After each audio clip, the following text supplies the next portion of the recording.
Welcome to the World Center of Racing here in Daytona Beach, Florida, to the Daytona International Speedway. Tonight we are here for the Stampede Racing League JuicySpydr Premier Series for Season 1, race number 1 here at Daytona. The season opener and qualifying is just kicking off right now. We're getting underway for the start of this season. So this is race 1 of quarter 1. This is a whole entire 36 race season, but split into parts of 9, and the final part is going to be the big chase, but each quarter has their own champions. This is quarter 1. This will be a little thing, but this also have to see if we're going to have every single race this season. We'll have to figure that out. We'll figure that out some other time, but currently we got a couple drivers on the racetrack right now. Here's Nathan Fryer on the racetrack to start his qualifying. They have 10 minutes to set two laps, so a normal qualifying run takes about 3-4 minutes. So we'll see how many take the track early. Only a couple of drivers, only one driver actually not on the racetrack right now, and that is Dr. Knight. So we'll have to see if he takes the racetrack or not. But here's Nathan Fryer setting up for his lap. So you hit the loud pedal, he's going to get on the gas and going to try and put it on the pole, but he's not the first driver on the racetrack. We'll take it to the 21 machine here in a second. Kyle Cobb, the first driver on the racetrack. He's on his first lap of qualifying.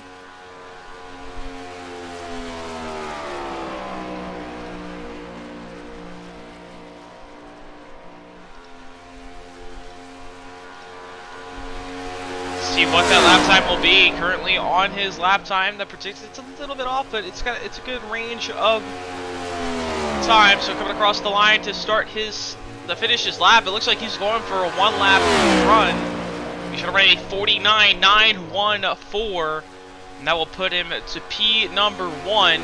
Actually, Josh Arnold's going to go to the P number 1 there. So he's still staying in it. Josh Arnold staying in for this lap here. It's lap number 2, so he looks like he set a full throttle first lap, so he really set up for it. I don't know if he set up for the first lap or not, but he is projected to about the 10th faster, so maybe he set up for that first lap.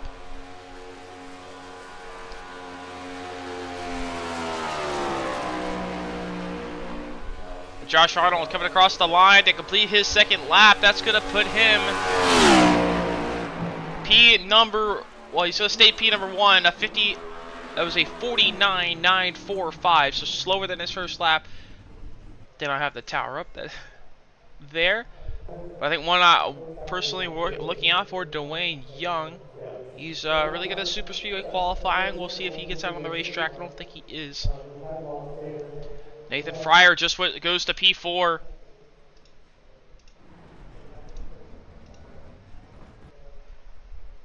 See who Dwayne Young is on the racetrack. He's still sitting in the on pit road. He still has 6 minutes to set his lap. See, Nick Hapiak will switch to him. He's off the racetrack now. Mark Kisselweather on the racetrack. Cole Steiner as well. So everyone off the racetrack. Dylan Chappell to the top of the board. Just goes P1.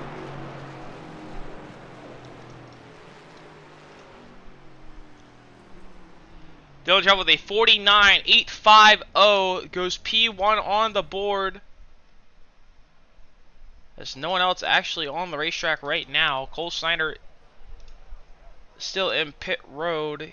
He says he's on the track, but I think he's off.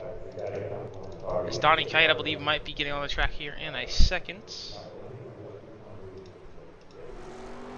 Okay, there is Donnie Kite on the racetrack.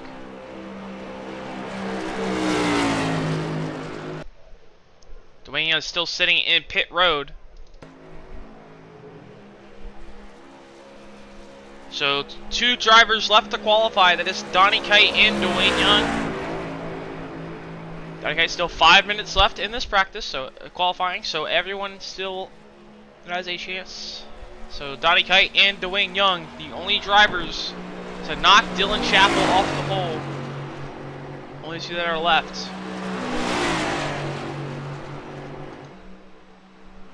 He's keeping the tires and engine cool there on that race car.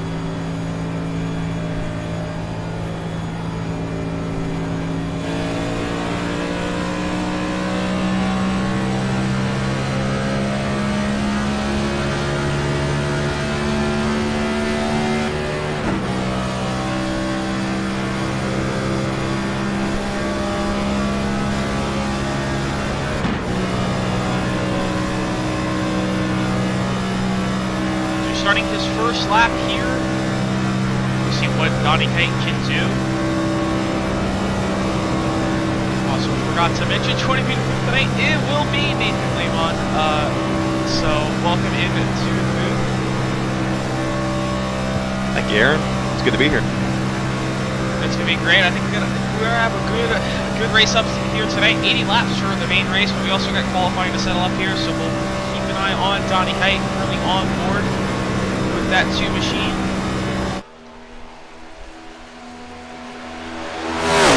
This is gonna cross through 3 and 4, gonna set up for his main lap.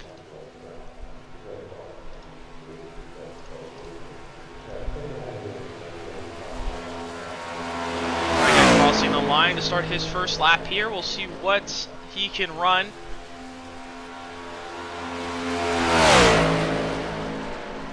And all these fast guys, Aaron, that have gone to the top of the board have used that first lap to kind of set themselves up for this fast lap on the second one. So look for Donnie and anybody else here, Dwayne, that maybe set that fast lap coming to lap 2.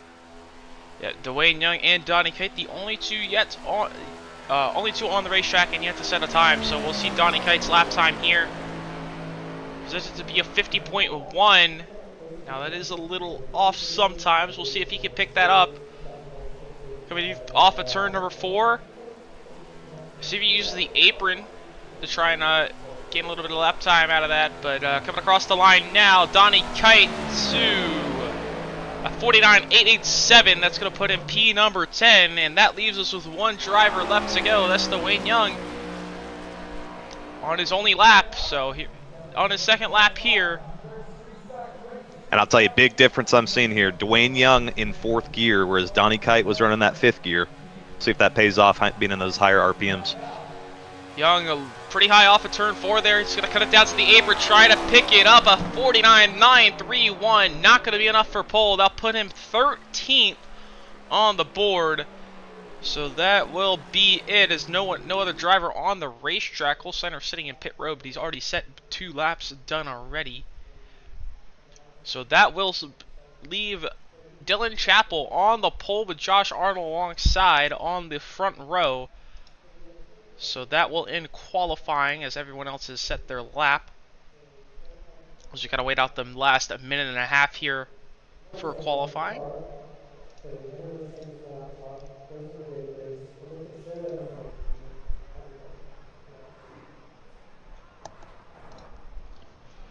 So while that last minute and a half is underway, we'll go ahead and bring up our weather for tonight's event. It could be definitely a factor, especially with that 14-mile-per-hour winds we're just seeing, as you see there on our graphic. That could be a pretty big factor. Now, Nathan, I know you've been here on the network here before at Daytona, and as well as a couple other super speedways with the NAR Cup Series, and how the wind affects the race car is definitely a big factor going into the corners, definitely coming out of them.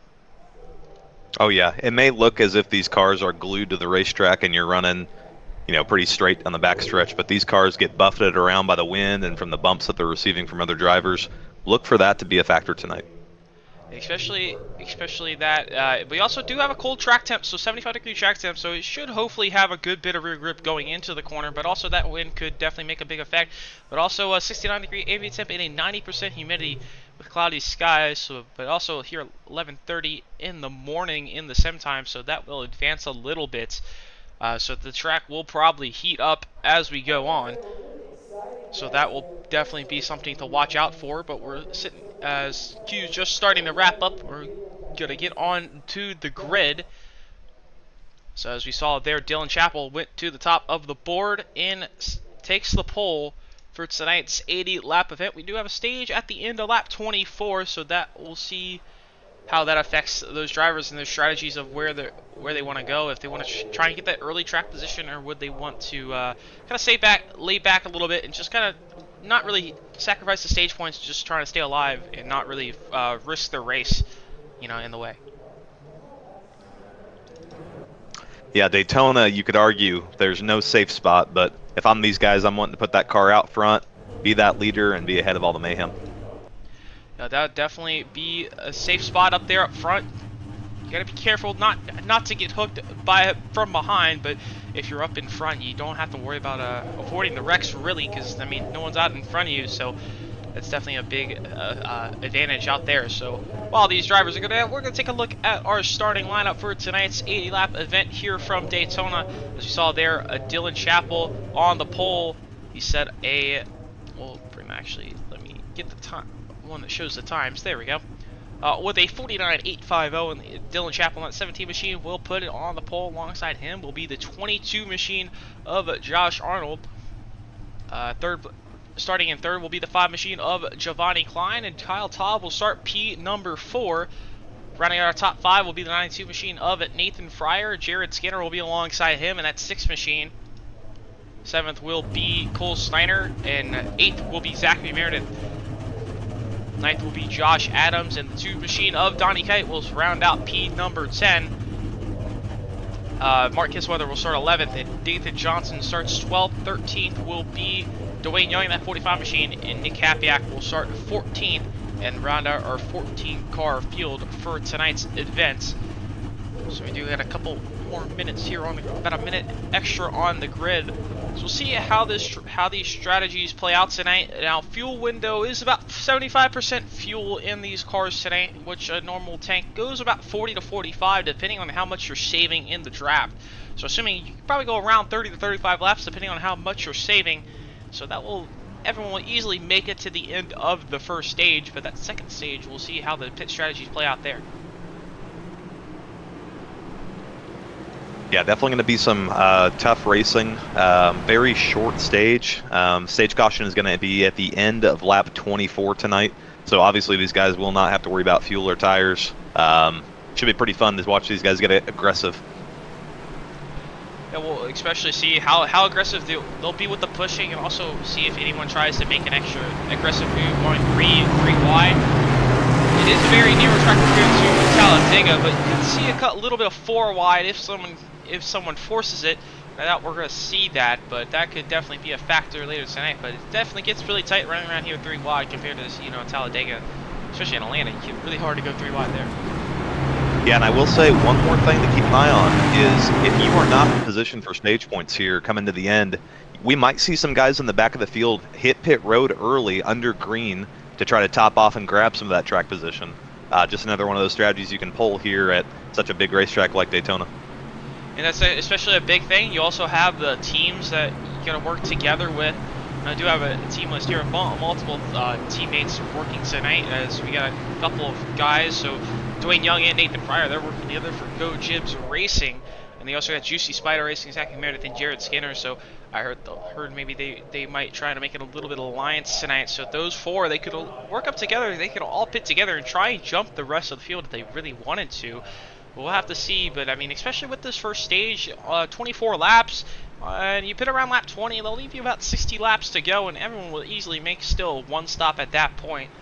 As now everyone's going to come down pit road and just get their practice on the pit road this time by. We'll take the 1-go signal this time by, and we'll go green when we come back. When we come back around. Yeah, and you know that all these guys are kind of feeling those pre-season jitters, trying to shake them out before we take the green flag here.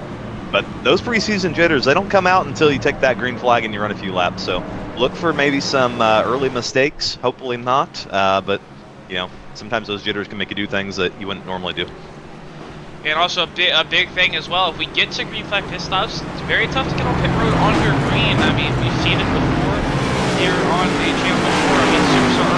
least one. They were very tough getting on pit road. Now, ARCA, they do have less worse brakes compared to these next gens, but still very tough to get on pit road. We saw pretty much almost everyone in that race miss pit road, but that could easily happen now. But definitely don't want to make a pit road mistake under green, because that will really get your mind if you don't get a caution.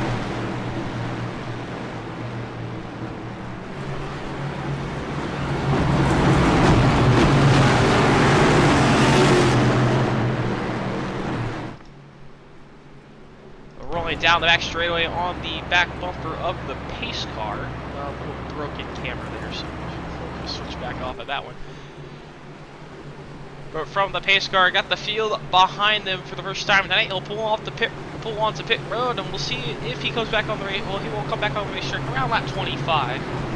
We'll see if he has a busy night tonight on the racetrack, or if he doesn't. But hopefully we'll get a good bit of green flag racing and very fun racing.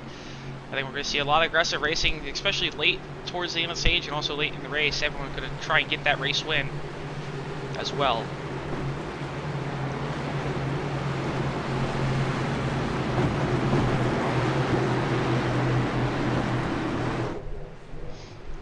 But off of turn number 4, the iRacing pace car are going to lead them slowly down into the Geico restart zone. Pace car going to peel off to the left-hand side and pull onto pit road. Pace car is off and into the Geico restart zone. We are underway here from tonight from Daytona. We are underway for Stampede Racing League Season 1.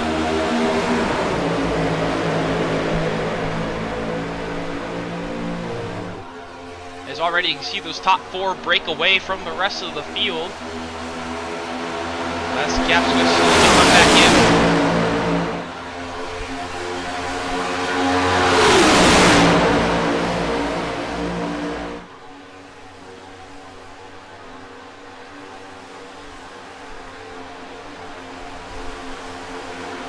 Yeah, by 2 here, as you can see the top lane getting warmed up. That is Josh Arnold on the outside getting a massive shove from Kyle Taub up there. And then right behind Kyle Taub is Jared Skinner. Top lane really warming up early here at Daytona. And notice there on the back straightaway, you mentioned earlier about the wind and how easy it is to bobble. You see everyone kind of bobbling in line a little bit, trying to get their triggers out really, especially just getting used to the car, getting used to the pack real quick. As it's the first race of the season. Well, something else interesting to note is that SRL has a strike system in place, so if you're out here causing incident after incident, you're going to be removed from the session, so I think we're going to see some caution from a lot of these guys early. Yeah, especially don't want to definitely cause an incident, because that will be some penalties that be out of the race from a penalty. As Josh Arnold pulls down far there, trying to side draft that first inside lane, trying to get that outside lane to clear. It's actually, oh, we got a car around there in the back. He's going to save it. Josh Adams, a great save. Got turned off the back bumper, off the front bumper of someone back there. Yeah, that was contact with Dwayne Young there. So just a mistimed push there and sent Adams around, but he held on to it, but he's going to lose the draft. That's going to put him in a very bad position, as he's going to be really far back, but he definitely will lose the lead lap. But only if he's the only one, he should easily get the lucky dog if force sustained. He doesn't have too much to worry about unless someone else makes a big mistake. And down working here on the bottom is Dylan Chappell, followed by Giovanni Klein and Nathan Fryer there. They're starting to get formed back up on the bottom. Watch Dylan Chappell. He's kind of a bit of a super speedway merchant himself. Really good at super speedway qualifying. It wouldn't shock me if he was in the top 3 or winning this thing by the end of the event. Yeah, definitely see a lot of good super speedway racers over from here on the network and channel. Sometimes we see Cole Snyder. He won the season opener in NAR at Atlanta Super Speedway, so he knows how to get it done here on the super speedway. We've also seen other drivers here as well also know how to get it done, but also seen a lot of photo finishes here too, and got a good chance of seeing one tonight as well. Absolutely. Something about these next-gen cars and photo finishes seems to be a bit of a common occurrence here. Especially we see about, I counted them up after the broadcast on Friday. They had 6 in the NAR Cup Series so far this season. All six finishes under a tenth of a second. and also a good chunk of those have been with 3 or 4 cars as well. So, especially the one in Chicago lane we saw last night in the Gen 6 as well, kind of reminiscent of the Indy Cup Series a couple months ago, a couple months back. That was a very interesting finish there as well, as the driver running out of fuel and still ended up a 1,000 difference. Yeah, now check out Kyle Taub working the outside here around Josh Arnold. Kyle Taub and Josh Arnold are actually Militia Race Club teammates, so this could be a very well attempt just to get Kyle Taub a lap lead for a bonus point, or to just control the flow of the race with one car being on the bottom and one car being on the top. Especially you block one lane up there, you block both lanes, you really have no control of someone that orchestrates something to split you 3, or you got too big of a push from one lane and clears the other. If someone tries to dish on you, as Jared Skinner had an opportunity in the air, but he's stuck behind the 21 machine of Kyle Taub up top. And it wasn't really aggressive to go for the race lead there. The inside lane started to surge back through the corner. Dylan Chappell all over back of Arnold down the back straightaway. The outside lane falling back a little bit to the bottom. Oh, we got to remember it's still very early in this event as we see Josh Arnold jumping back up to the top side to pick up his teammate Kyle Taub. You don't want to get yourself or somebody else involved with something early. I mean, it's lap 6 for crying out loud. You got 80 laps in this thing.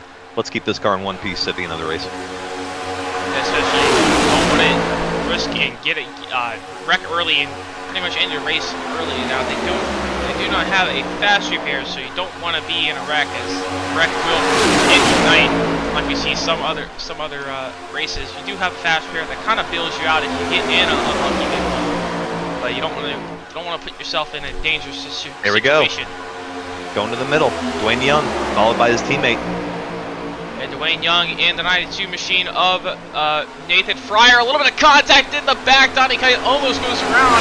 Able to keep it together, but that's going to peel off the back half of the field pretty much for the main pack. Actually, Dwayne Young going to hop up first to the fifth on the outside lane, and goes down to single file now, only down to 3 on the bottom now. Yeah, great heads-up driving there by some of those guys like Cole Snyder and Donnie Kite, making sure that was not a bigger incident than it could have been. But now we're starting to see a single-file choo-choo train on the outside line. This sort of kind of reminds me of the Dale choo-choo line, field around, kind of like the Pied Piper. Yeah, everyone's going to single file out in line, just take their time now. We'll see if anyone peels out, makes a move early on, but I think they're gonna try and take it easy, ride it out through the stage a little bit. They're ripping up the wall as I thought we saw someone get into the wall off our turn 2.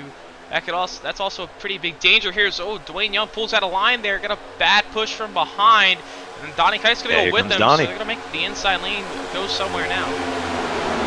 Yeah, now even though Donnie is not teammates with those guys, still has got that, well, I was going to say same manufacturer, but they're actually a Chevy and a Ford there, so Donnie just trying to go to the front, looks like. Yeah, wants to get up front, but not a lot of help, only him and Dwayne Young, but here comes the inside, here comes another driver from the inside. I believe that is Nathan Johnson trying to follow his way through. Actually, no, that's Marcus Weather. Marcus Weather. Oh yeah, it is Nick Hapiak, sorry. No, all good, all good. New paint scheme, new season. It's going to be hard for me to keep track of some of these guys. Yeah, definitely.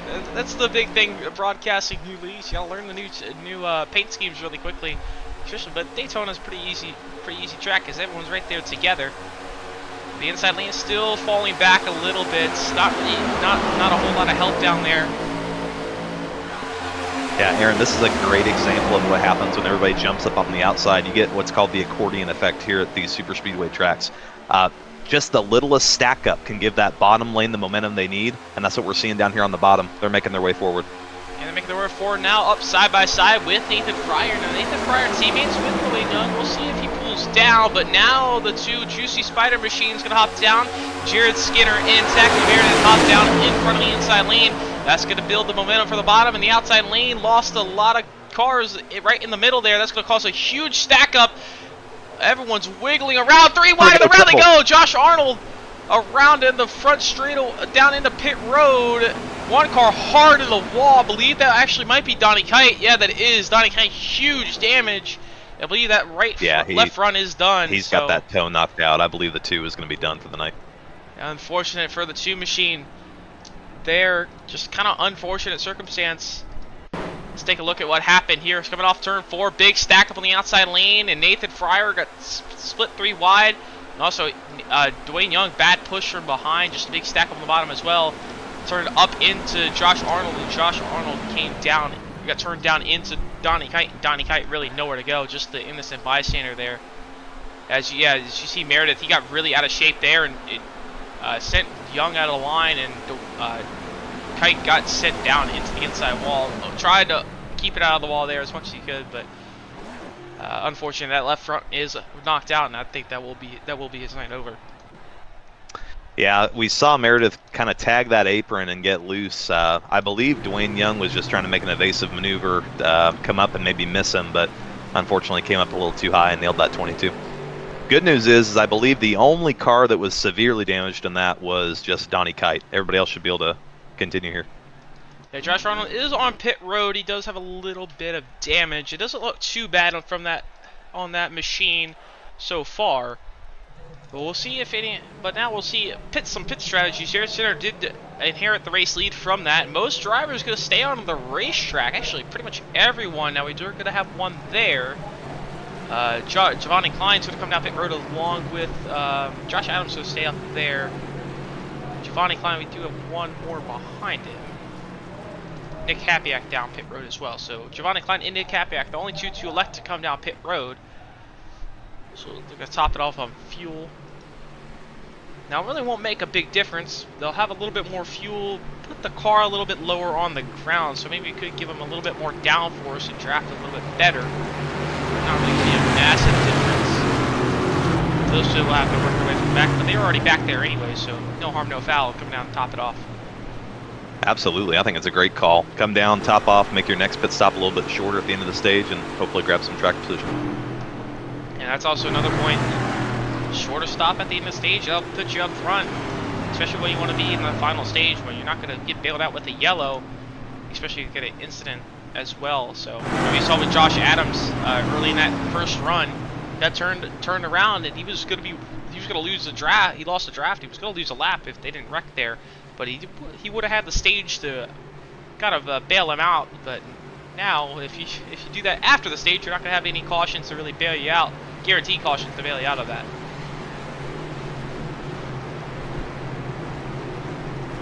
Yeah, and looking at the front of our field here, we've got a lot of teammates that are kind of grouped up here. We got the JuicySpydr Motorsports cars are teamed up 1-2 here, and then shortly behind them we've got Dwayne Young and his teammate Nathan Fryer that are sitting up here.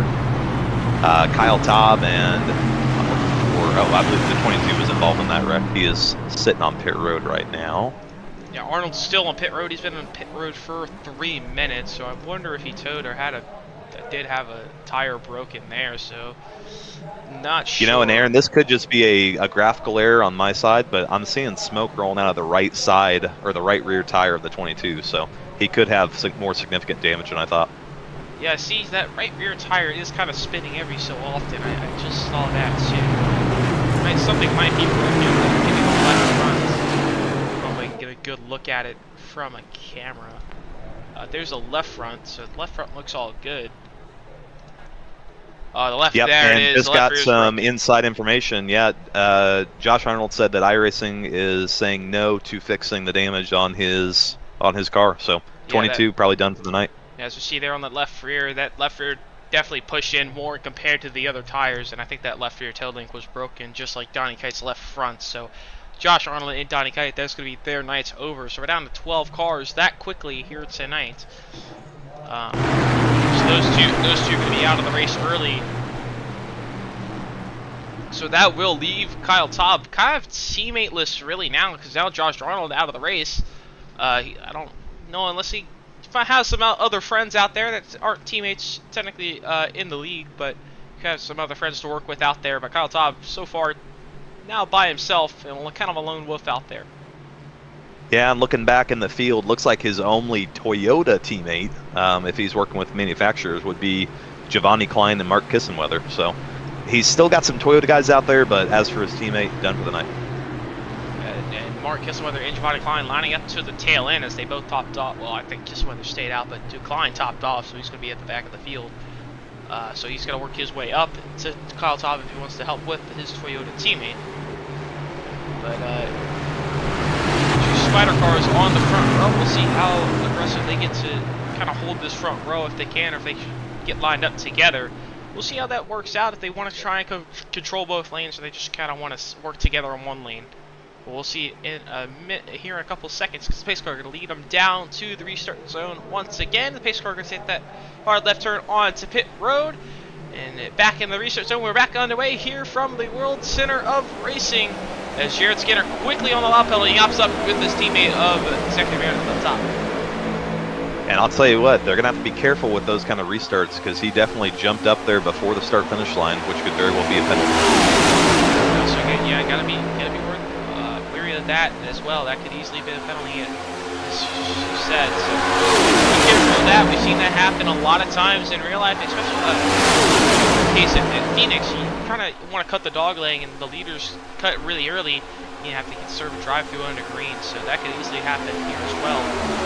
Don't want to get yourself with the penalty, but even if you get a penalty now, you still can get bailed with that stage yellow. You might not get lapped with only 10 to go in the stage as they come by this time by. And I'm here to tell you right now, there is a drive-through penalty that is being issued to Jared Skinner for jumping up on the outside before he took the start-finish line green flag. So, cost of penalty. Big penalty for that 60 machine, but if he can get down pit road nice and safe, no speeding penalty, no line penalties, he should be alright. He shouldn't lose the draft. Only 10 to go here, especially if he gets another yellow, he should be alright. But he's going to hop down to the bottom now, and his teammate of Zachary Meredith is going to follow him. So assuming that 60 machine will peel off this time by off of turn 4, but that's going to leave Kyle Taub in Dylan Chappell on the outside lane, and they're easily building momentum, and they're going to go to the race lead. Kyle Taub will clear for the lead once Skinner pulls off to the bottom here, and there he goes. Skinner pulls off, and that will leave actually almost four cars clear. Yeah, that does. So the outside lane dominant so far. We'll see if anyone pulls down. They're going to kind of stay to the middle of the top of the racetrack. Yeah, the end of this stage is coming up sooner than we know it. We are already approaching, let's see, we're on lap 16. We are approaching about 8 to go in this stage. So it's go time. It's no longer sitting back and twiddling your thumbs and hoping that you find stage points. You got to get up there and earn them.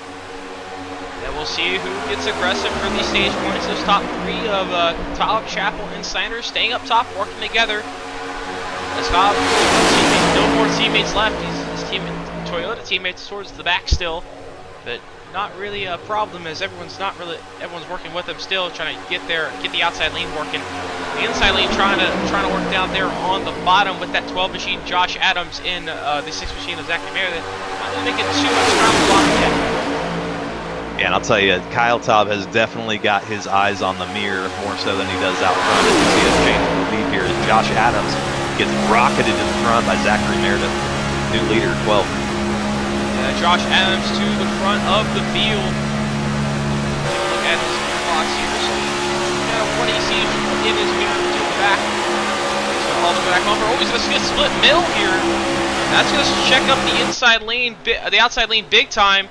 As Josh Adams is going to kind of get put in the sucker hole, as the Tara Welch pointed a long time ago. And he's going to go from the front all the way to the back. He's going to have to do all that work again. Remember what I said about going up there and getting stage points? That is exactly what Kyle Taub did. He's not going to sit there and try to get in line behind Josh Adams. He wants to go up there and position himself, especially with no teammates, to be in position to finish down. Yeah, but splitting them 3 wide there, that slowed up the outside lane, and that allowed Meredith Klein and Kisselweather hop up front. Now he's got a teammate, and now he's got Toyota teammates up in front of him. One teammate, Toyota teammate of Giovanni Klein up in front of him there. So we'll have Klein to help with it. Here comes the bottom now. Snyder and Chappell quickly hop down the bottom, trying to make a move for the race lead. Good run on the bottom, a little bit almost close to hitting Meredith there, but they're going to pull side by side and pull even as that cross the line there. Completes lap number 18, so we're about 6 to go here in stage number 1. Yeah, the 17 and the 24, they both have lots of experience in pushing each other at these super speedway races. They're in multiple leagues with one another and tend to find each other in these races. A lot of trust has been built here between these two drivers, which they're going to go to the front. And now Meredith and Snyder, pretty much the only two, is the 76 machine of Nathan Johnson falling off the pack a bit. The inside lane almost got clear, but down the outside lane kind of rebuilt their momentum. and not Happy, but Meredith and Klein working the outside lane perfectly. There we're used to seeing Happy in the red machine, but it's Meredith this time here. Absolutely, I keep catching myself seeing Zachary in anything but the 17. Speaking of Happy, he just hopped down to the bottom behind Dwayne Young towards the back. Well, he's trying to make his way up, but now Snyder, he hops up to the top, trying to get in front of Chappell. Chappell throws the late block. That's going to leave Meredith to the middle 3. He's got no help, but that's going to split the field up 3 wide down the back straightaway. Yeah, that was almost an overcommitment by one of those cars that jumped up there and got the wall. And as you can see, it kind of cost him here. But now Zachary Meredith back out front. A little bit of contact between Mark and Dylan Chappell there going off into the corner, but they all hang on to it. That's going to slow the back half of the field. Now they're 3 wide with Chappell, Taub, and the 12 machine of Adams. So slow the back half of the field up a little bit. This outside lane got a hole for Dwayne Young. Dwayne Young takes that hole, saw it, and took it. And now he's up 4th on the outside lane. The inside lane, no help there now there on the bottom. Yeah, inside lane is kind of falling apart here in these final laps of this stage. Look for drivers to begin to position themselves up front. And the group I'm looking at right now is BWR Racing with Giovanni Klein and Mark Kissenweather. They are 2nd and 3rd here right behind Zachary Meredith. Zachary Meredith is going to be a sitting duck to these 2 drivers. Yeah, these 2 can easily pull out a line. It's especially now everyone's single file is right to the top now. So now it's easily able to someone to pull down. And speaking of that, there goes Chappell, there goes Snyder. Now here comes Kissenweather. Meredith's gonna see that move. He's gonna block to the bottom, but that now he's gonna get back up to the top, trying to block both lanes here. But now the momentum quickly shifts to the bottom. That's how quick momentum can shift here at the Super Speedway. Absolutely shocked that Giovanni Klein did not follow his teammate down there. Could have been just lack of communication or just too quick of a movement, but those guys were sitting pretty, and now they're split up on the top and the bottom. Yeah, they're both. Everyone's still side by side. 4 cars deep. You get a couple stragglers out towards the back.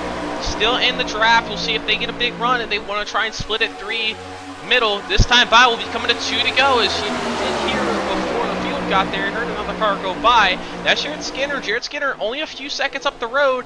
Could get laps here.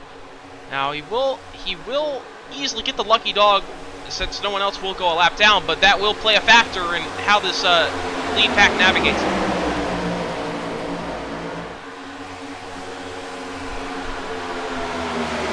Dylan Chappell and Cole Snyder up top with Taub and the 92 of Nathan Fryer. All the lead lap cars stay up to the top. Jared Skinner on the bottom after serving his drive-through penalty of changing lanes before the restart. He's going to stay on the apron, get out of the way for all lead lap packs, so everyone single files out now. 2 to go for the stage. Got a couple drivers towards the back. Giovanni Klein and Nathan Johnson, and Dwayne Young trying to make the inside lane work. Now there's side by side. Mark Kissenweather moves to the bottom as well. As front pack, 1 lap to go here in the stage as they cross the line. And I can tell you right now, these 2 that are positioned, 1-2, Dylan Chappell and Cole Snyder, probably sitting in the best case scenario being teammates. As here comes Zachary Meredith to the bottom with a little bit of help from Nick Hapiak. Those 2 JuicySpydr cars are working their way to the front in a hurry.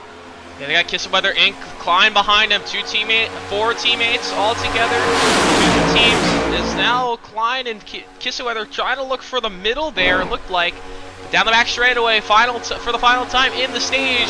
Meredith and Hapiak side by side with Snyder and Taub.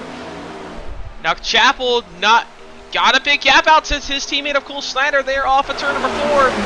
Can Meredith and Hapiak get a good run off of turn 4 down the front straightaway, coming to the trial, the inside lane with the momentum. Meredith and Chappell side by side, but Meredith is going to easily pick up the stage win there, and that will bring out the stage number 1 caution. And that will be our stage as Zachary Meredith picks up the stage win. Saw right there, Dylan Chappell just got a little too far out ahead of his teammate. Needed to drag the brake just a smidge to get him to his bumper, but great win by Zachary Meredith to open the season. Yeah, I think Dylan Chappell, like you said, he just got out a little bit too far, and that really allowed the inside lane to kind of build the momentum back. And it was just enough to hold off Meredith to the inside lane, and he was able to pick up the stage win. So easily good easy bonus points to start the season.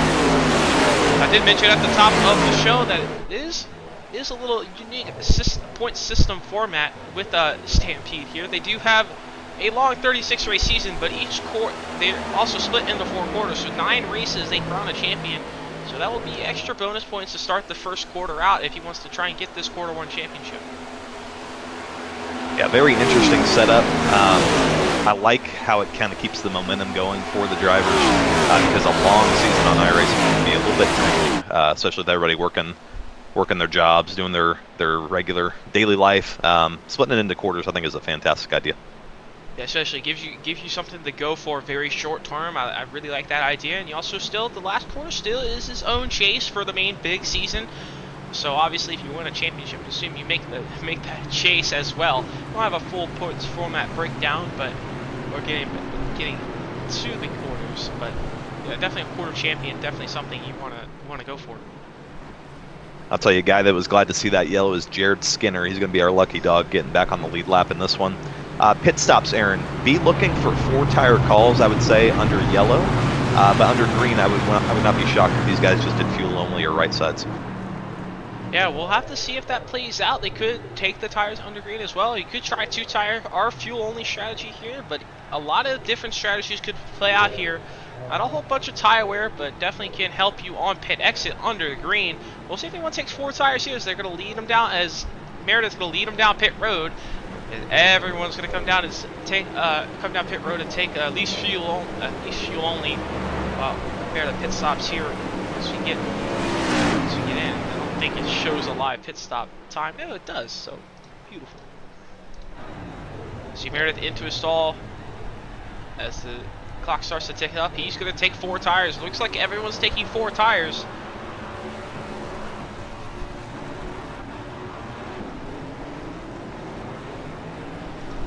Zachary Meredith, 14-second stop. He's got a couple of other drivers. Giovanni Klein, Mark Kissweather. They stay out front. And I'm looking at the times right now. That's a 2-tire stop for Klein and Kissweather.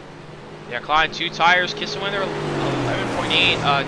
Klein at 7.7. So Kissweather slower stop. But let's take a look.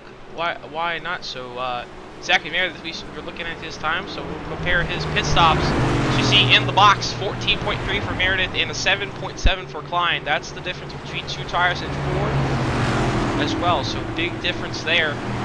Actually, I think maybe Klein may have took fuel only, because normally 2 tires takes about 9 seconds, or it was a very fast stop, so his pit crew may be getting a raise after the night. Either way, this team is positioning themselves to be up front for this final stage, and we've still got a ton of laps to go in this event. So if you're not up here, no worries. Lots of time. Position yourself with your teammate. If you don't have a teammate, you better blend in and pretend you have one. Yeah, definitely. You gotta work your way through. It's very hard to work your way through a field of teammates if you're by yourself. I've done it a lot of times. Very hard to kind of shake up them teammates, especially if they're like all working together. As you saw there, as you had Chappell and Snyder, they were up top, single 1 and 2, and especially if you're single file line up top, very hard to split those guys up if you're single file and you're by yourself right behind them.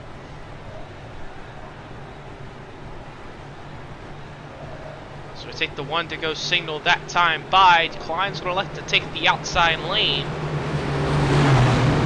So his teammate up Mark Kissweather going to follow behind him, so they're not going to try to push each other on the restart. They're just going to try and slot in line together. And again, this would be very important to watch for jumping up in front of your teammate.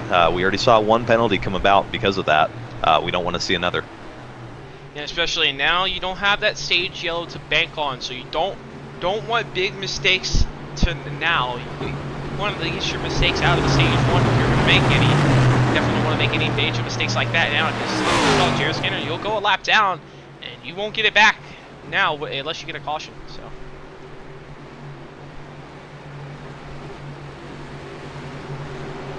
While we have a moment under this kind of dead air in the pacing, we're going to take a look at our most positions gained for tonight, as it's kind of very easy to make spots up here at a super speedway. But Mark Kissweather up 9 spots, the top driver over Nick Apiak up 8, Dwayne up 6, Meredith up 4, and Josh Adams up 4. So those drivers, as a start for the back, they worked their way up. good up front as JuicySpydr up 9 spots, so our biggest mover so far tonight. I'll go ahead and tell you something else that's kind of interesting that I just picked up. Apparently, the 6 car did not get fuel in the car on that pit stop, so watch for him to be pitting in the next couple of laps. Terrible mistake by his pit crew. Yeah, big. That's a big mistake there for the 6 machine of Zach Meredith. Now, he didn't he? So yeah, he did not top off at all, so he'll have to pit in about 5 laps at minimum.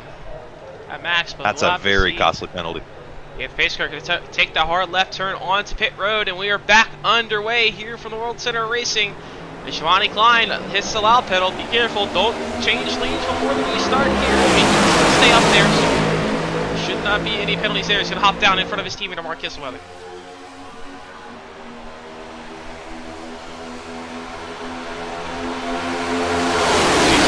Hopped together on the bottom, but Jill and Chappell on the outside in front of that 12 machine of Josh Adams. They're going to have to try and build some momentum up top.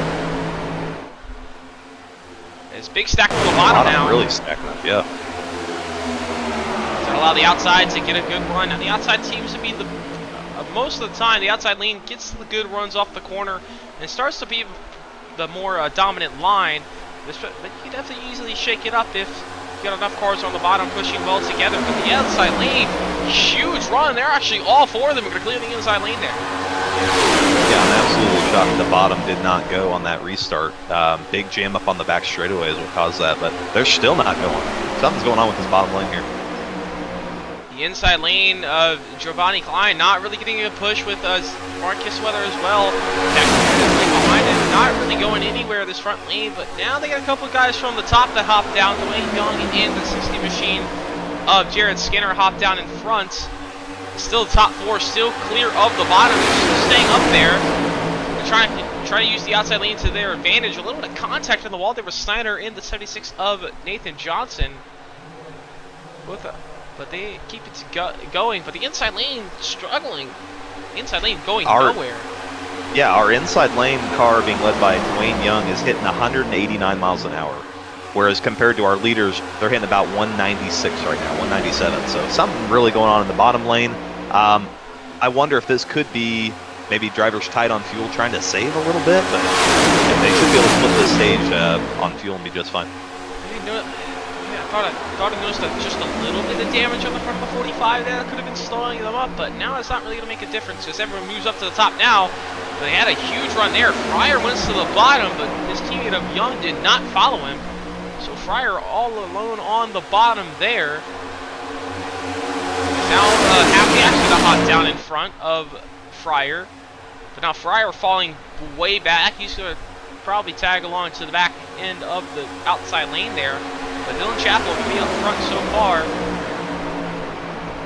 by himself. Well, out front, no one to his inside. He's got Josh Adams behind him. It's the outside lane. Back to the outside lane drain. As soon as I say that, here comes Giovanni Klein. Yeah. Getting some teammate help. Yeah, Klein and JuicySpydr trying to work together. They were really working together off the restart. We'll see if they can get anything better now, figure that out. We'll see if they can get that third car. They're going to get your third car closer to the leader. But now the 76, Johnson going to hop down in front of Klein. And if you don't think tensions run high at Daytona, we've got drivers that are squabbling about the pusher being pushed and things like that. I mean, everybody wants to win this first race of the season. So already tension's kind of building between some drivers. You can see the 45 of Young. He kind of got pushed out to the middle there. Got a little squirrely. Almost got into another driver. He actually just got in the wall there. But the inside lane starts to die out again. And Johnson and Klein and JuicySpydr hop up to the top, trying to build that run. But a lot of wiggling going on with the pushing. Got a good run there, but the wiggling kind of killed that a little bit. But if those three want to work together, they can try and sit back a couple car lengths, build the run off of the corner, and just kind of shoot low if they want to. And here comes the 6 car to top off after that disastrous pit stop from the end of the stage. He's going to lose lots of time. He's going to lose the draft, probably go lap down. He's going to need a yellow to get back in this thing. Yeah, he's going to definitely need a caution. That definitely can happen. We've seen it happen already once. We do have one incident one yellow due to the incident so far, so that could definitely happen. So back to the pack, everyone's single file, almost multiple cars seem like they're getting in the wall off the corner. Could be a little bit of a... It's very close on corner exit there as the 45 ducks to the bottom with a huge run. His teammate does not follow him and stays at the bottom. As the 60 is going to go to the bottom, Nick Hapiak and Zachary Meredith looking to the bottom. Sorry, that's not Zachary Meredith, that's Jared Skinner to the bottom. Jared Skinner and Nick Hapiak, two JuicySpydr machines on the inside lane, trying to work together. Not really enough to make big ground. They're not really checking up a whole bunch on the top either. Starting to make a little bit of ground now. The outside lane is starting to check up, and now they got a third car, Dwayne Young, on the bottom. So the inside lane is starting to build a little bit more. Yeah, and this is the point in the stage where I believe lots of drivers are just going to be content to ride up there on that outside line. You know, lap 45, lap 55 doesn't pay points. It doesn't pay the win, so why risk your car getting tore up? Especially, you also can play some fuel strategies as well. You see it happen in real life where they try and save a little bit of fuel to have a shorter pit stop. Now, he did go green around lap 27 to 28, about a 30 to 35 lap tank, depending on how much you're saving. So that will set you about 30 laps. That'll set you about 50, around lap 57. So just about over 20 to go. So about 20, 25 to go. It's probably going to be that window where we see most drivers come down quickly.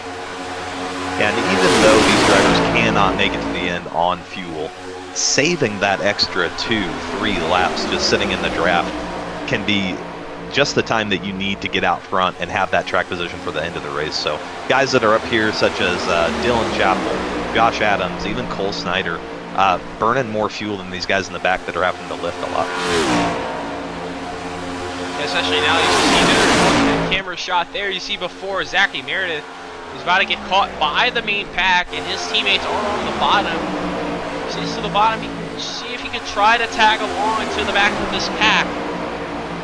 Have to see if he can get lucky enough, but he's looking up top, so he might just stay at the top lane. So this outside lane is gonna have to move down. It would not shock me if he stays up in this outside lane to force that lane down in front of his teammates for their benefit. So let's see what happens here. It looks like he's going to be right up against the wall. So the outside lane going to have to move down, get the draft to the inside lane of the JuicySpydr machines. Dylan Chappell going to hit him first with Josh Adams. They're going to hop down. All the cars moved back to the bottom. As they quickly hop back in front of him, but still... But that's going to keep one down to the bottom. Nathan Fryer's going to stay up in front of those JuicySpydr machines on the bottom of Jared Skinner. And by doing that, now Zachary Meredith can get in line here, log some laps, and hope that he picks up that lucky dog. And Jared Skinner and Nick Hapiak hop right in front of Meredith. So Meredith right behind those two. But you got to be careful. Don't want to get in an incident, because that will...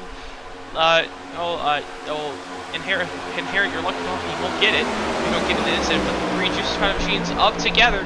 I mean, if Meredith never gets that caution, he can also play a factor and help his teammates get up front. Absolutely. There have been several times where I've been a lap down or multiple laps down in a super speedway, but still had the opportunity to push my teammates. So Zachary Meredith not out of it yet, but in position to help his teammates if he is. Especially down the front straightaway, going to enter everyone's single file. So far, still single file top train. Trying to use that Dale Jr. on as the show. Really, that first stage, they got a little bit of gap forming there, a little bit of checkup with Jared Skinner. That's actually slowing down that second pack. That could have a separation here if those guys keep checking up. Yeah, and to give you some perspective here, Dylan Chappell ran a 47 flat that last time by. These guys in the back, like Dwayne Young, ran a 47.3, 47.5, 47.4 for Nathan Fryer. So they're saving by running 4/10, almost 5/10 slower than Dylan Chappell. The crowd just keeps them right there together, but they had a big checkup. They got a good run. They ditched Giovanni Klein, and now the JuicySpydr car is looking to take the lead. They're all working together on the bottom, trying to make some moves work. They make good progress. They're up side by side with Cole Snyder now for the third place spot.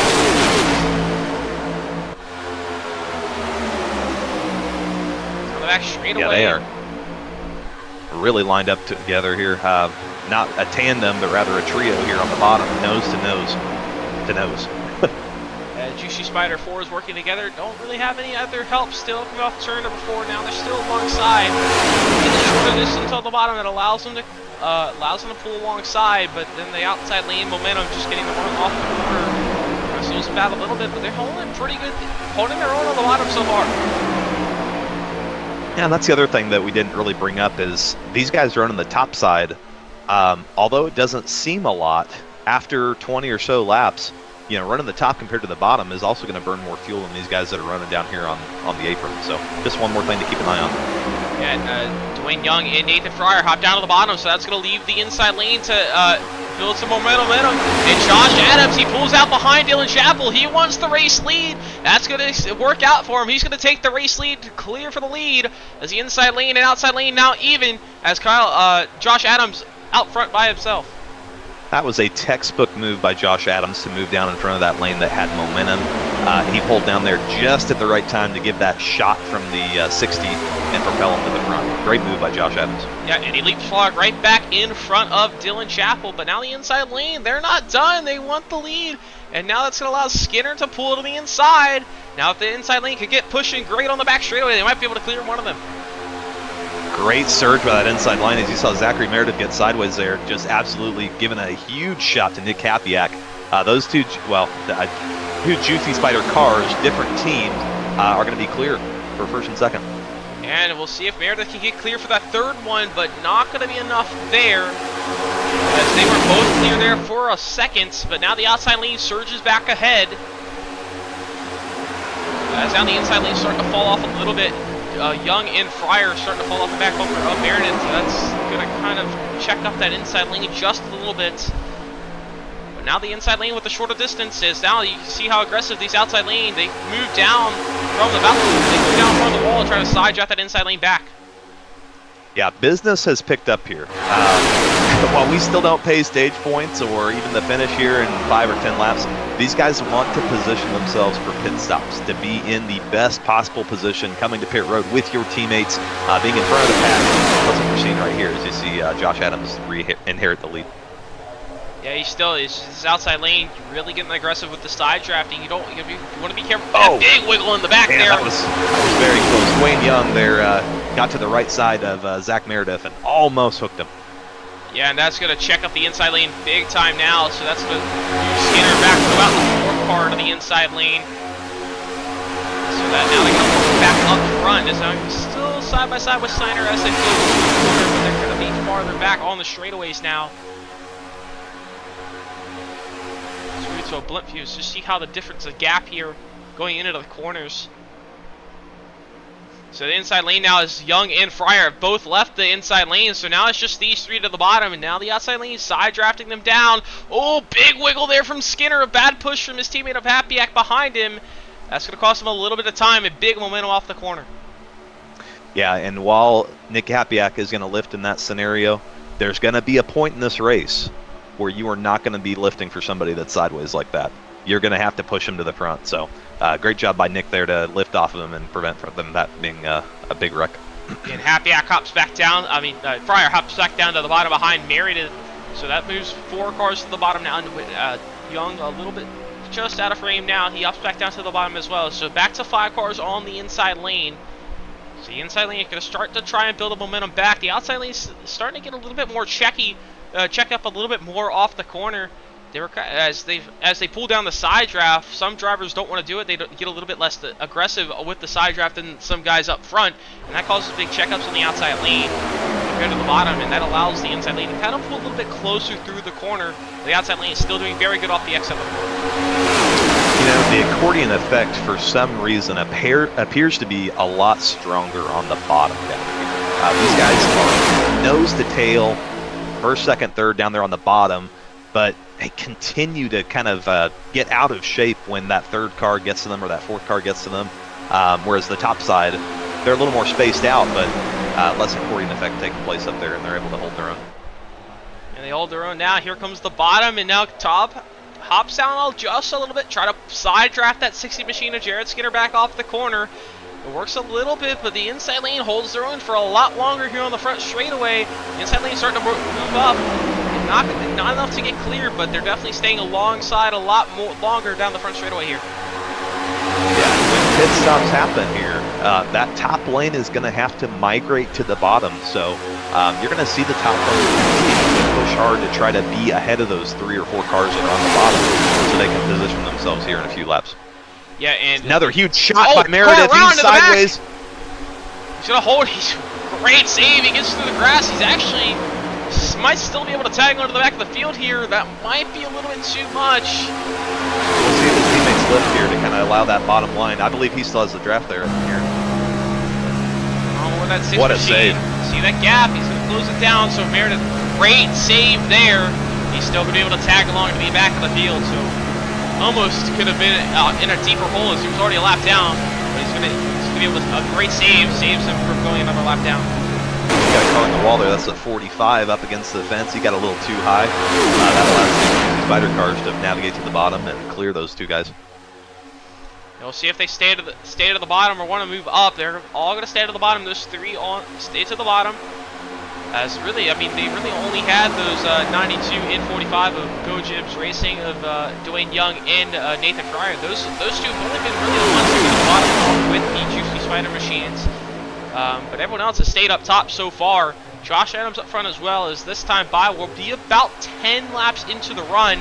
So probably about 10 to 15 laps. We'll start to see some pit stops, but also be careful. Josh Adams, he's been up front a good chunk of it, so he's going to be burning more fuel out there leading compared to some drivers that are just kind of sitting and just checking.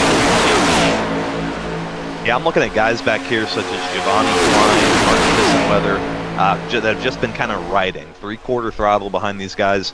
It wouldn't shock me if they were able to go a couple extra laps, which would indeed make their pit stops a little bit shorter. Yeah, that will definitely help them as well, and also have decisions to make as well. With some pit stops, you just put enough fuel in it just to make it to lap 80, or do you put a little bit extra fuel to kind of guarantee yourself for a green-white checkered or 2?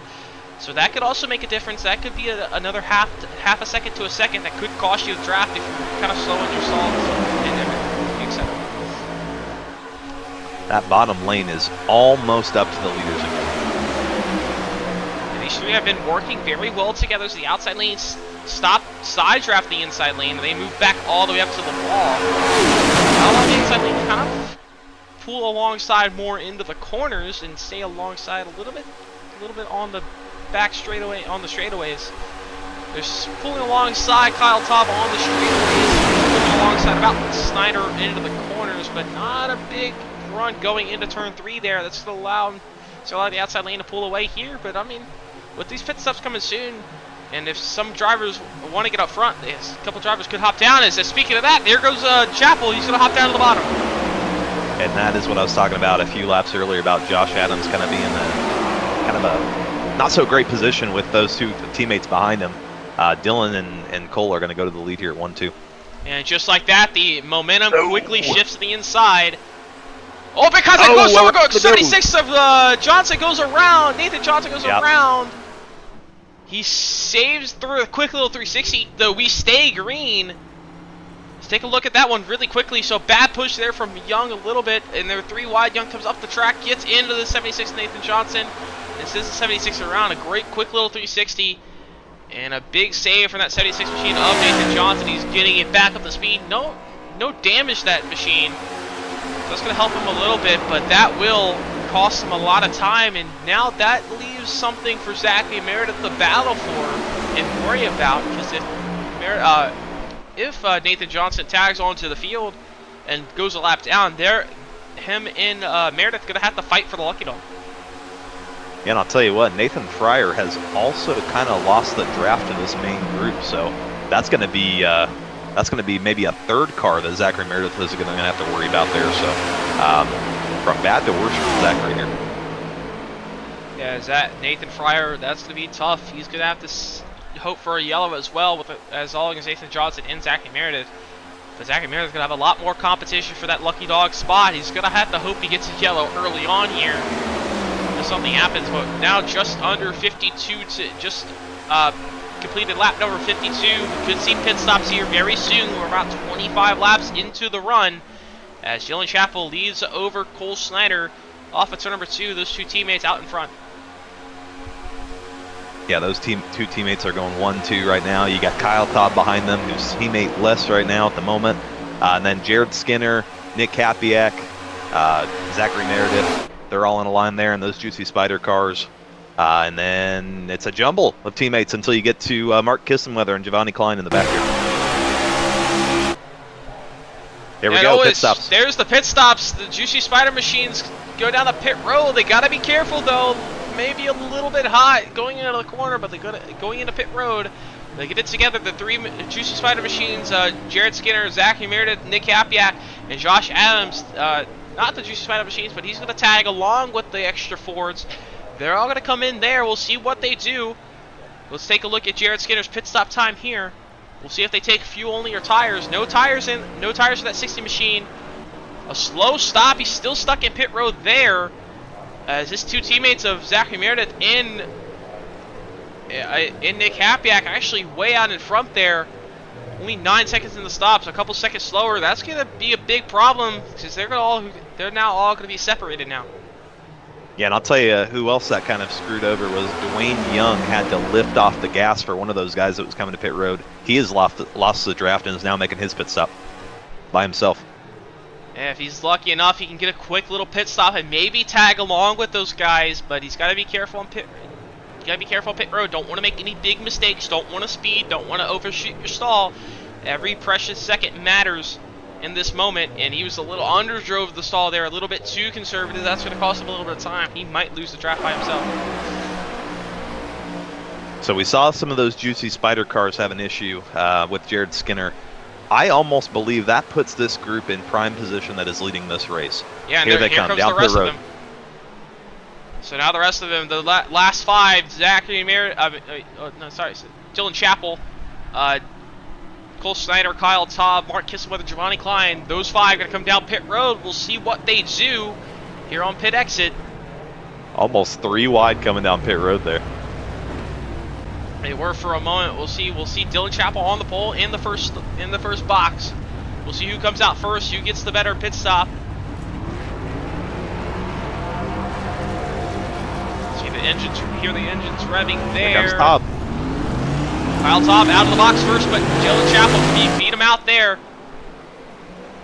Now they're all going to be careful. And look how much more organized that group got coming off pit road. Now Giovanni Klein here and Cole Snyder are a little bit further back, but I think they can make that up together to catch that group of 3. Especially, and also see if anyone took tires. Tires, you can gain a little bit more time off of pit exit here. It can be a little bit tight. You don't want to blend early, and all of them look very good. So no one blends too early there and going to get bopped with the blend line penalty. But Klein and Snyder falling off a little bit. Those top 3 very organized. These 2 might get left out to dry here. This group has a huge gap over Zachary Meredith, Nick Kapiak, and Jared Skinner. That group is just now entering turn 3, so textbook pit entry by that group of drivers. Yeah, Nick Kapiak, Jared Skinner, Zachary Meredith, so they link back up together. Josh Adams as well. They're off of turn 4. They got a good gap to the back, so we'll have to keep an eye on these gaps between the packs here. As these top 3, Dylan Chappell, Kyle Taub, and Mark Kissenweather, these 3 are most likely going to be the ones battling for the win. We'll have to see if these guys can work together. We'll keep an eye on these lap times in the gap between. Also bring up the interval, so we'll see that second kind of pylon there. That's the interval from the car behind him. So Giovanni Klein, a second back from Mark Kissenweather right in front of him, so he's just out of draft range there.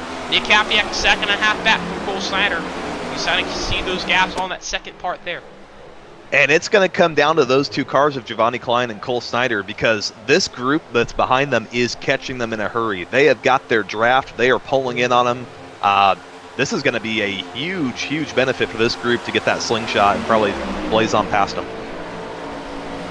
As you see there, look at that gap. Nick Kapiak, Jared Skinner, and Zachary Meredith all working together. They get a big gap. They're onto the draft of Cole Snyder, 8/10 back. That's going to be enough. They're in that draft, and Cole Snyder and Giovanni Klein also in the draft for the pack ahead. So all these packs are going to merge back together. Now this is, and I can tell you what, Mark Kissenweather lifted to get Giovanni Klein and Cole Snyder back up here, but now they're all going to be one massive pack coming to the start-finish line. Yeah, that's going to be a big Yeah, that's going to be a big problem. Is we see it in the Look at officials this and run. happens sometimes. The packs, when they merge, everyone gets aggressive. That could cause an incident. But here comes the big pack. Everyone's up together. Zachary Meredith, he gets turned in front, right in front of the field. Zachary Meredith turned in front of Dylan Chappell. Huge wreck there. Multiple cars involved. That's to bring our third caution out for the night. Yeah, and that wasn't even for the lead. That was Zachary Meredith trying to get his lap back there with a huge push from the 60 of Nick Kapiak. And I just mentioned it, when the packs merge, tend to be the incidents where they tend to happen, and it happened right there. Just the packs merge together, the runs and just the aggressive moves, and that sends some other cars around. So we've seen Zachary Meredith win around early there. Let's take a quick look at that one. So we're going to back into turn 3 here, so we're going to see what the packs merge here together. We'll take a look at the front here with a high wide shot here. So these packs merge, the JuicySpydr machines, everyone moves up top, and that leaves the inside lane. Big move to the bottom, big run, big massive run, and then Meredith pulls down, Chappell pulls out a little bit and just kind of gets the inside lane shaken up a little bit and out of shape, and that sends Meredith around. And big damage for Meredith. Chappell also a little bit of damage as well, but it doesn't look too bad. Most of these cars should be okay. I was running that back to see if there was any net code between the two, and I believe it might have just been Meredith getting sideways out of the trioval and then finished off by Nick Kapiak. So really tough break for some of these guys that were up there battling for the win. Yeah, just kind of a racing incident there. I mean, in my eyes, I mean, you just got the run there, and then Chappell kind of got out of shape up top, and that kind of, I guess, Meredith kind of got a little freaked out about it, and he moved down just a little bit, got under the line, and just the huge run they had on each other and around everyone else. Kapiak just had a big run and couldn't really check up in time with Skinner on his bumper and just kind of send Meredith right around. But fortunately for Meredith, he was on the only car a lap down, so if he gets another caution, he still will be the lucky dog. Yeah, he's still going to be the lucky dog after all that if he gets a yellow, but lots of damage on the front end of that car. He's going to be sitting here for a while getting that fixed. Yeah, but most of the field's going to come down pit road. Cole Snyder on back. So the top 4 going to stay on the racetrack. Snyder, Chappell, Klein, Taub, Fryer, Young, Meredith, they're all going to come down pit road as they all had damage to repair. Definitely, Chappell probably has a little bit. Meredith has a good chunk of damage to fix, but he has a lot of time to fix it. Big pace lap here at Daytona, so you can get about a minute and a half, maybe 2 fix under a pace lap.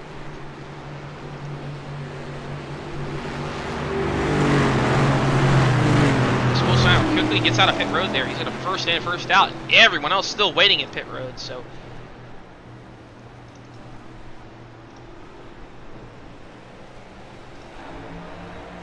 Just pit lane camera there. Still got multiple cars sitting in pit road. As you see on the front bumper there of, kind of from this camera of Jill and Chappell. Get a better look at that. You kind of see that, you just saw that right front pop back out, so he's got some front end damage to repair. It shouldn't really hurt him that much, as long as, I mean, still, as long as you don't have any major wheel damage or major air damage, it's pretty easy to fix these cars. Zach Meredith fix all of his damage, he's out first, but I mean, he is going to move to the back because he's got a lap, he's still a lap down, so. We've got Mark Kissenweather going through the road course section down here on the back straightaway under yellow. These guys are having a good time this season. Perhaps maybe a little bit of practice for the the iRacing Daytona 24 coming up in a week or two. Let's take a look at what happened there. Yeah, Mark Kissenweather have a little bit of fun taking the bus stop. Get his practice in for the 24 and the Daytona 24 coming up in a couple weeks here on iRacing. So. That was textbook. That was a great move there, Mark. Yeah, great form there. He didn't get on the grass, did no off tracks there, so perfect. Hit the apex. Very impressive. Perfect job done. He's war in Daytona Rolex 24 ready. That's definitely gonna be a fun event coming up in a couple of weeks. Encourage you all the viewers to watch it, to watch the top split and also partake in it if you shall please. Very fun event to do. Personally, myself, I've done all 4 for the past 3 years, so that's I plan to do it again this year. So that's gonna be kind of tough as well. So fun to do though. Fun event for sure. Yeah, but now we're on, and also especially here at Daytona, a lot of events happen here in the first 3 months of the year. You got You got the Roar before the 24 in real life with the qualifying sessions. You also got a bunch of support races, VP Sports Farm Challenge, as well as the Shit Mod Challenge, and then a week or two after, 2 weeks after that, you got Daytona, big Daytona 500, as long as the duels, and a little bit after about a month after the 500, you also got Daytona Supercross So a lot of stuff happens here in the very early parts for the World Center Racing. Well, I guess that's the reason they call it World Center Racing. You got a lot of series come here to Daytona to have a shot at it.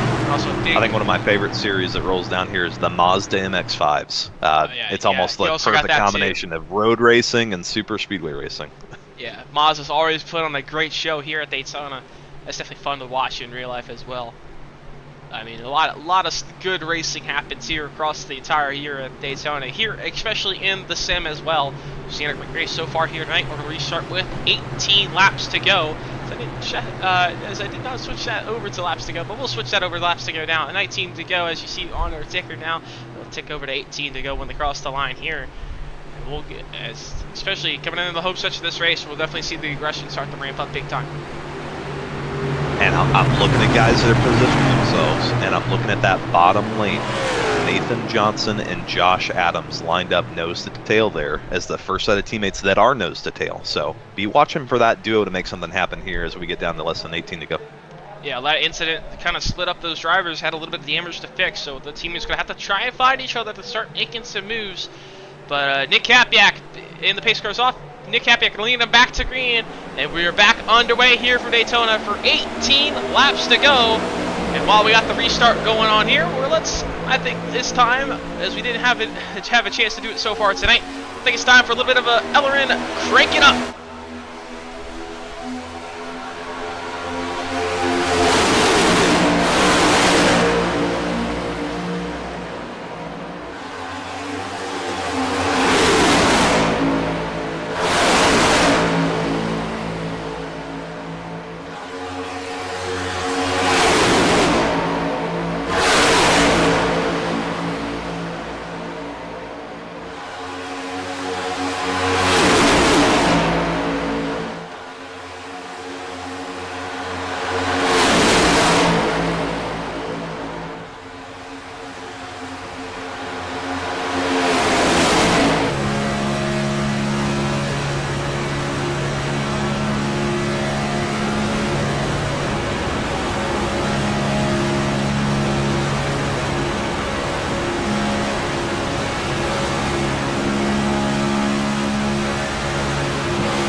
Back here from our cranking upside. That's always fun to do here on here at Daytona. Definitely love seeing the cars going by on the static shot. Very exhilarating moment. When you see that nice little fly by. Very fun to experience.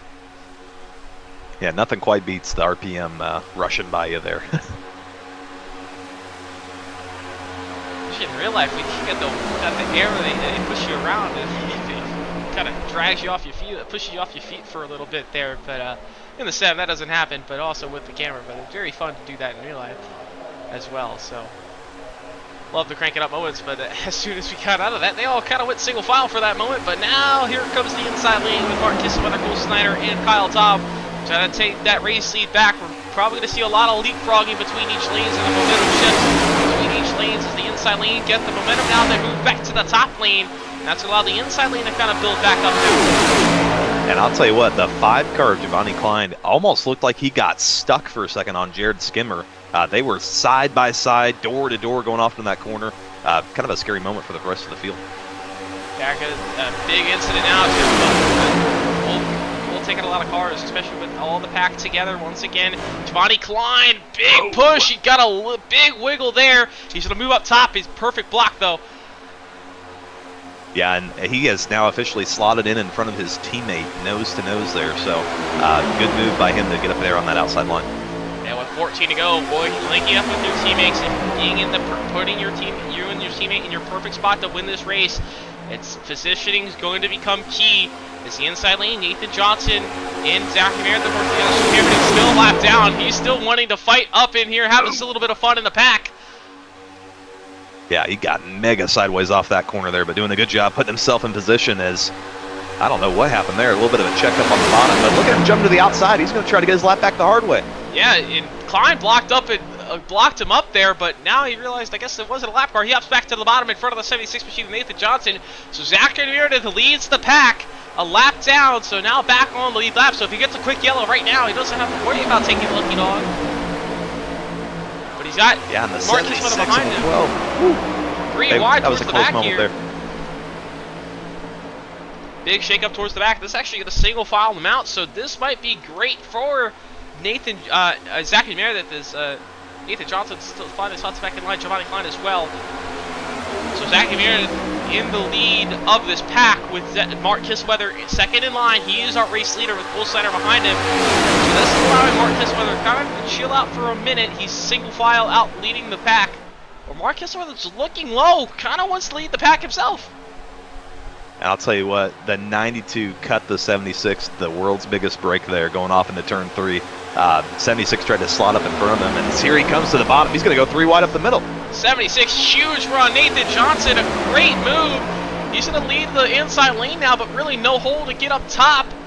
As Mark Kissweather got ditched out there with Zachary Meredith. He looked to the bottom of Meredith, and Meredith blocked him, and then he got the run from Snyder up top and moved up. So Kissweather got shuffled to the back that quickly. And now they're all kind of trying to settle back in line towards the back, trying to build their own run. But most of the field stays up top, single file. I'm going to tell you something that I've been watching that is probably going to play a factor in the finish of this race. These guys keep getting into the wall, running up there on that really high line, and that's getting some of the guys really jacked up off of the exit of the corners, to which I'm surprised nobody's been hooked. As the 76 almost gets hooked by the 92 right there. Great save, but Meredith still holds the lead of the pack, not a race leader. Cole Snyder there, our race leader now, as Kissweather got shuffled out to the back, but here comes the inside lane now. Kissweather trying to make some moves work with Dylan Chappell. He's also got Giovanni Klein behind him there, as here comes Cole Snyder and Kyle Taub. They're going to ditch the 6 machine of Zachary Meredith, but Zachary Meredith, he's going to have his teammate of Jared Skinner right behind him. Down to the bottom of the racetrack. Kyle Taub has moved down. I was going to say that this top side has shifted to the bottom, but there they go. All back up to the top is a huge shot by the Giovanni Klein to to Zach Meredith there. Yeah, great save by Giovanni. Yeah, big save there. Big stack up still on the top lane. 3 wide towards the back of the pack here. This top lane as the outside front of the pack stays single file as they single file it out back. Another note here, we noticed earlier, Dwayne Young and Nathan Fryer, they were ones to work with the JuicySpydr cars, and but now Nathan Fryer, he really doesn't have any teammates. As Dwayne Young, he's off the pack. I think he had a little bit of damage from that last run, but Nathan Fryer, teammate list really right now, but everyone's single file so far. But Nathan Fryer can probably work around with the JuicySpydr cars. I think they had a little bit of alliance going on together. Yeah, we're under 10 to go here, Aaron, and business has picked up at the World Center of Racing. Out front, Cole Snyder leads Kyle Taub and Mark Kissweather, followed by Dylan Chappell and Nathan Johnson for your top 5. If you haven't found your teammate yet, you might be forced to work with somebody who's not your teammate. Yeah, try to work together. Everyone's going to work together, and at what point does it become every man for himself? The white flag, 2 to go, a little bit more. At some point, you're going to have to ditch your teammate if you want to win this race for yourself, or you're going to want to push your teammate to the win. We'll see when that happens, but 9 to go. Everyone's staying single file up top now. As you kind of see, Meredith is kind of laying back a little bit with Jared Skinner, trying to build that run.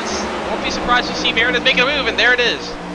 I was going to say, he has got absolutely nothing to lose being a lap down as he is... should we get Kissweather? Kissweather goes around! Kissweather goes around on the front straightaway. He almost saved it there, but he's going around down into the pit road entry, and that was not, that's not what Mark Kissweather wanted, and he's going to be out of the chance to win if you get a yellow, unless we get a yellow, but yeah, we do stay green there. And that leaves the inside lane with just the 2 machines of Zachary Meredith and Jared Skinner. Yeah, Zachary Meredith would not be denied trying to work his way to the front and get that lap back. Unfortunately, it was at the cost of Mark Kissenweather here. We are still closing in on 8 to go here with Cole Snyder leading this race. The problem with leading that outside is people can jump down from behind you so quickly. I don't know where the best spot to be here is, Aaron.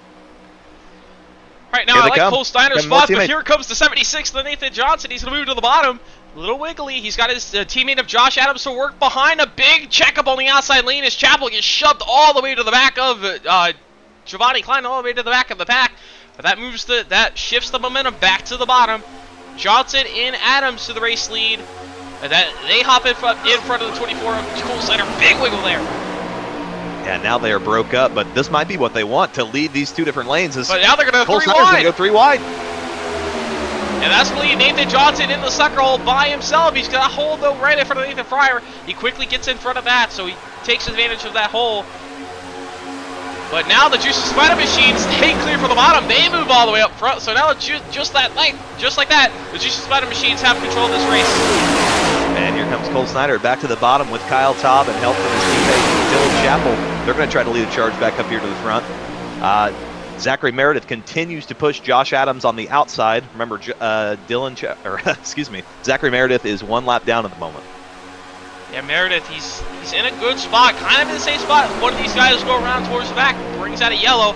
He won't be the wave around. He won't be on the lead lap, but he'll get that lucky dog.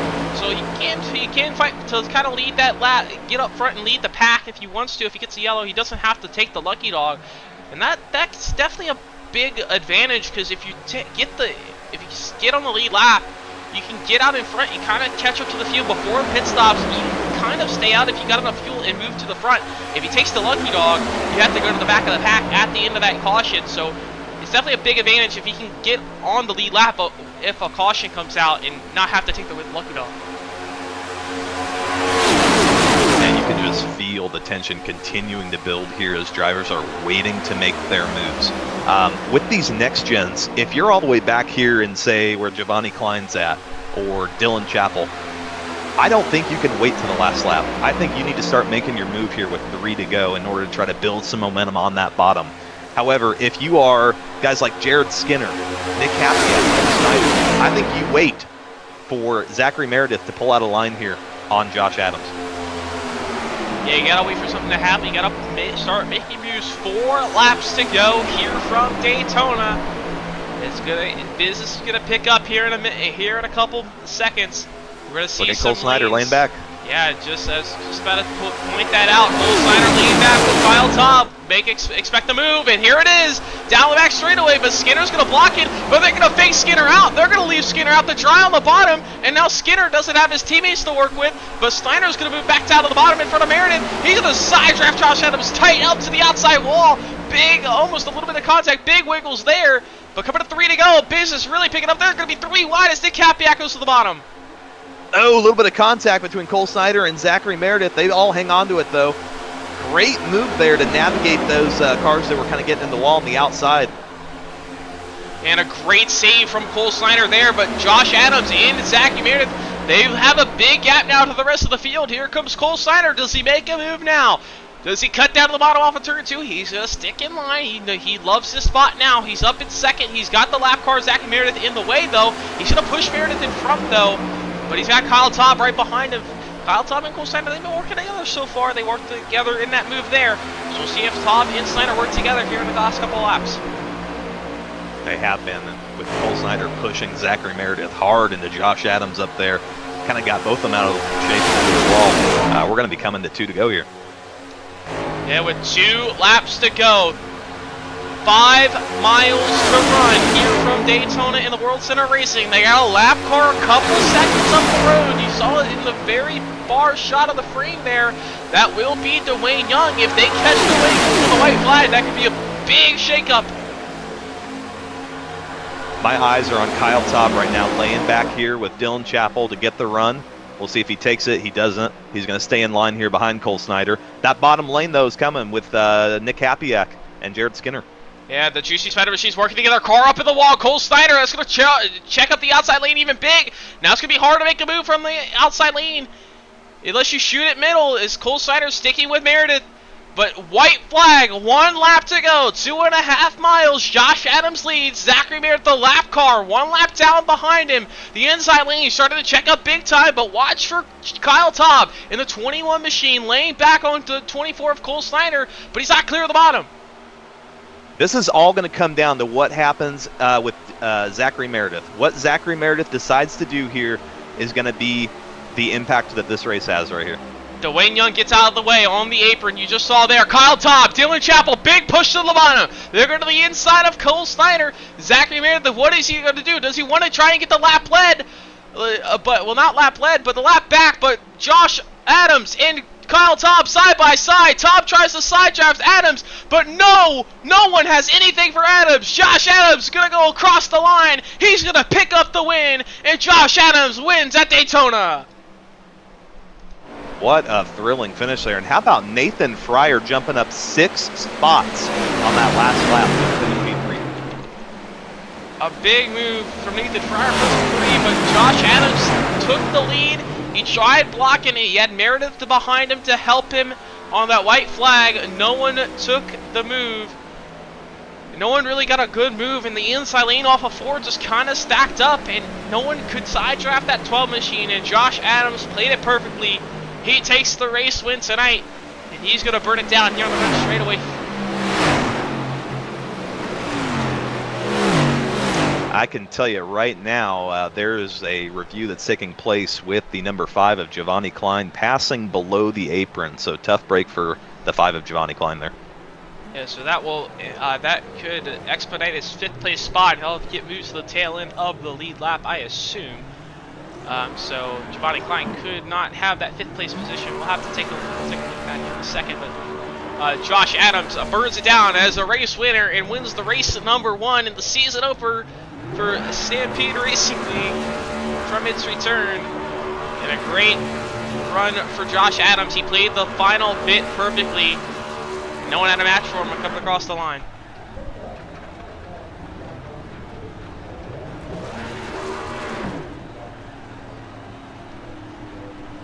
So Josh Adams parks it right there in the Daytona grass.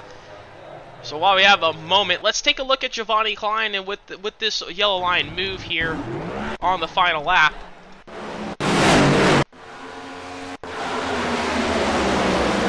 So a big run here, big stack up in front of him. Giovanni Klein, just to investigate move here with the yellow line. Yeah, he does go under the yellow line, and he does pick up a spot with Kyle Taub, so that will be under review by race control.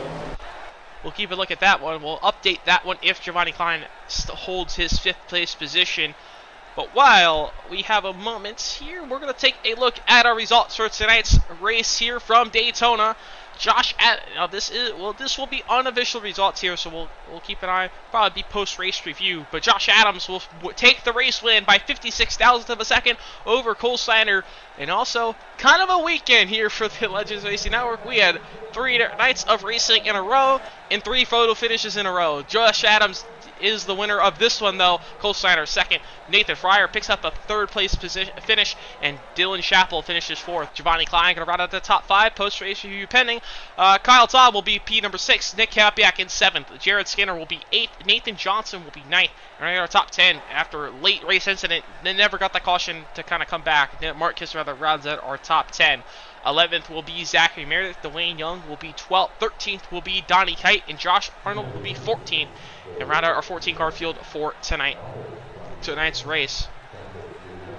So 80 laps, and it was 150 miles, I believe. Actually, 175 miles. Actually, no, 200. Sorry, I don't know my mileage, but I was never a math guy, so yeah. I'll let you handle that. Yeah, but nice 200-mile event here tonight. But Josh Adams comes out on top, and we'll bring him in here for the booth. Here, and if we could find him in the Discord. Yeah,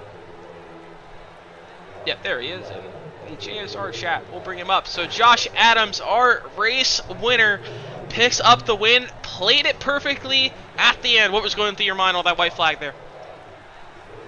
I was just trying to time the move right to go to the bottom and defend the lead. I didn't know if I was going to be able to. Like, I got turned a little bit sideways there in 3 and 4, and I thought it might have slowed me down a little bit, but they kind of ended up all wrecking anyway. So you had that lead very early on, kind of early compared to that last wreck. I mean, last lap there. You kind of led the last couple of laps there, and you had Meredith behind you, lap car.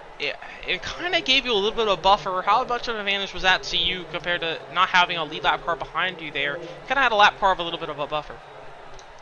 Yeah, it's definitely an advantage because he's only thinking about getting back on the lead lap, and he seemed pretty content just to hang behind me and try and do it that way. So when the guy right behind me isn't trying to take my spot, and it's the guy 2 cars behind me that's trying to take my spot, it's definitely an advantage. And you were able to use that to your advantage and take the win. But before you send you off on your way, any sponsor for tonight's race win? Well, I ran the Tubbs graphics scheme, so that's the one I chose before the race. But just Donnie, I know he's been waiting a long time to get this back going on iRacing and everything. So I'm glad it turned out good for him, and hopefully it goes good next week.